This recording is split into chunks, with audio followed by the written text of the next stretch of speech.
Hello everyone, welcome back to my channel. বন্ধু বান্ধৱীয়ে কল ভিডিঅ'ৰ title আৰু থাম্বনেল চাই আপোনালোকে গম পাইছে আজি মই আপোনালোকৰ ওচৰলৈ কি ভিডিঅ' লৈ আহিছো আৰু আজি হৈছে সানডে আৰু সানডে দিনটোত আমাৰ অকণমান হ'লে হাতত সময় থাকে সেয়েহে আজি মই আপোনালোকৰ ওচৰলৈ এটা ফেস পেক লৈ আহিছো যিটো ফেস পেক লগালে আমাৰ স্কিনখন বগা আৰু উজ্জ্বল হ'ব অৰ্থাৎ আমাৰ স্কিনখন লাইটেন আপ আৰু ব্ৰাইটেন আপ হৈ পৰিব আৰু আমাৰ স্কিনত যদি বয়সৰ চাপ পৰে বয়সৰ চাপ পৰাৰ ফলত আমাৰ স্কিনখন খুতুৰা হৈ যায় এই স্কিনখনো ঠিক কৰাত সহায় কৰিব তেনেহলে কোনো ধৰণৰ পলম নকৰি আজি ভিডিওটো আৰম্ভ কৰি দিও নে কি কয় তেনেহলে বলক লেটস গেট স্টাৰ্টেড আজিৰ ফেস পেকটো বনাবলৈ আমাক লাগিব বইল ভাত যদি আপোনালোকৰ ঘৰত ভাত জুইত বনায় বা গেছৰ ওপৰতে সসত বনায় তেতিয়া হলে আজি মই যেটো প্ৰসেছত চাউলখিনি বইল কৰি দেখাম হেতু প্ৰসেছত নকৰিলেও হ'ব সো আমাৰ ঘৰত প্ৰেছাৰতে বনায় হেহে মই এই প্ৰসেছটো কৰিছো তাৰ কাৰণে মই এয়া চাওক এমুঠিমান চাউল লৈছো আৰু চাউলখিনি ভালদৰে ধুই লৈছো এতিয়া মই গেছৰ ওপৰত এখন কেৰাহী পাতি তাতে চাউলখিনি আৰু এগিলাস পানী দি দিছো আৰু এই চাউলখিনি মই ভালদৰে বইল হ'বৰ কাৰণে দিছো এয়া চাওকচোন চাউলখিনি হাই ফ্লেমত বইল কৰোতে প্ৰায় উতল আহি গৈছে আৰু মই এনেদৰে মাজে মাজে লৰাই আছো আৰু এইখিনি প্ৰায় 15-20 মিনিট মান সময় বইল কৰিলে হৈ যাব প্ৰায় 20 মিনিট সময়ৰ পাছত এয়া চাওক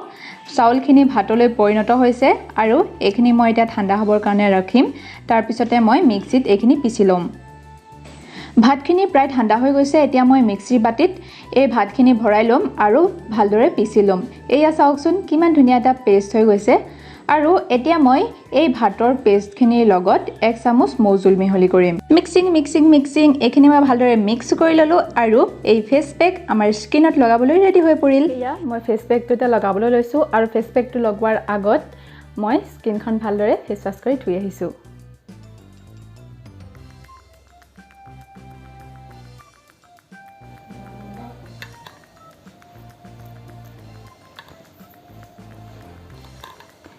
এই ফেস পেকটো স্পেশালি 25 বছৰৰ ওপৰ বা 30 বছৰৰ ওপৰ যিখিনি পুৰুষ বা মহিলা আছে তেওঁলোকৰ কাৰণে খুবেই ভাল হ'ব কিয়নো আমাৰ যেতিয়া 30 বছৰ ওপৰ হৈ যায় বা 25 বছৰ ওপৰ হৈ যায় তেতিয়া আমাৰ স্কিনখনত বয়সৰ চাপ পৰে চাবচোন আপোনালোকে চকুৰ এই অংশখিনিত খুতুমুচুৰ খাই যায় গালৰ অংশখিনিৰ খুতুমুচুৰ খাই যায় বিশেষকৈ 40 বছৰ ওপৰ যেতিয়া হয় বা 35 বছৰ যেতিয়া ওপৰ হয় তেতিয়া মানে এই ছালখন খুতুৰ পৰা সমস্যাটো খুব বেছিকৈ হয় এই সমস্যাবিলাক ঠিক কৰিবৰ কাৰণে এই ফেস পেকটো খুবেই ভাল হয় আৰু এই ফেস পেকটোৱে আমাৰ স্কিনখন বগা কৰাত আৰু আমাৰ স্কিনখন উজ্জ্বল কৰাটো সহায় কৰিব যদি কেতিয়াবা আমাৰ স্কিনখন কলা পৰি যায় কিবা কাৰণত সেই কলা দাগবিলাক আঁতৰোৱাটো এই ফেস পেকটোৱে সহায় কৰিব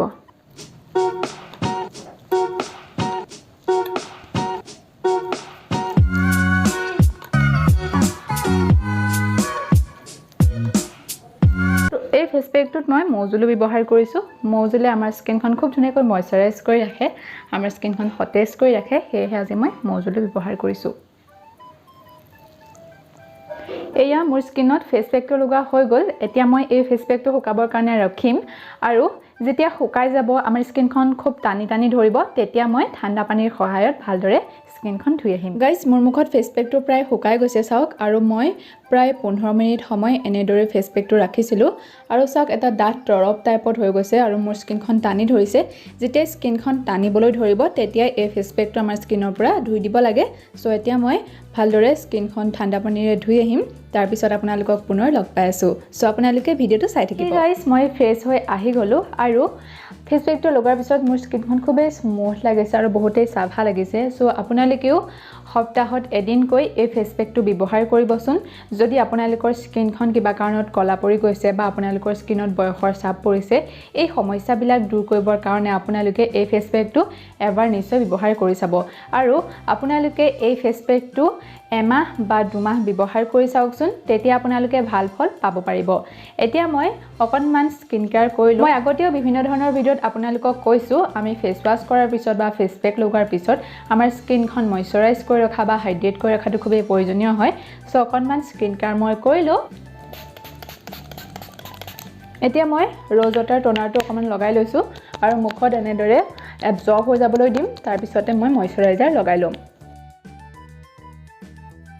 মই দিনৰ ভাগত প্ৰায় এল'ভেৰা জেল ব্যৱহাৰ কৰোঁ মোৰ স্কিনৰ পৰা খুব ঘাম ওলাই হেহে মই মুখখন প্ৰায় ধুই থাকো ফেস ওয়াশ কৰি নধুই এনে নৰ্মেল পানীৰে ধুই থাকো হেহে মই এল'ভেৰা জেলটোকে ব্যৱহাৰ কৰোঁ এয়া মোৰ স্কিনখন ময়শ্চাৰাইজ কৰা হৈ গ'ল তো বন্ধু বান্ধৱীসকল আজিৰ ভিডিঅ'টো চাই আপোনালোকৰ বাৰু কেনেকুৱা লাগিল মোক কমেণ্ট কৰি নিশ্চয় জনাব যদি আজি মোৰ এই ভিডিঅ'টো চাই ভাল পালে এটা লাইক নিশ্চয় কৰিব লগতে মোৰ চেনেলটো সাবস্ক্ৰাইব কৰি কাষতে থকা বেল আইকনটো টিপি অল কৰি দিব তেতিয়া আপোনালোকে মোৰ সকলো ভিডিঅ'ৰ নটিফিকেশ্যন সহজতে পাই থাকিব আৰু আপোনালোকে যদি মোক ইনষ্টাগ্ৰামত ফলো কৰা নাই তেনেহলে ইনষ্টাগ্ৰামতো ফলো কৰি ল'ব ইনষ্টাগ্ৰামৰ আইডি মই স্ক্ৰীনত লগাই দিম তেনেহলে বন্ধু বান্ধৱীসকল আজিৰ এই ভিডিঅ'টোৰ পৰা ইমানতে মই বিদায় মাগিছো মই পুনৰ আপোনালোকৰ লগত আন এটা ভিডিঅ'ত অতি সোনকালে লগ হ'ম তেতিয়ালৈ ধন্যবাদ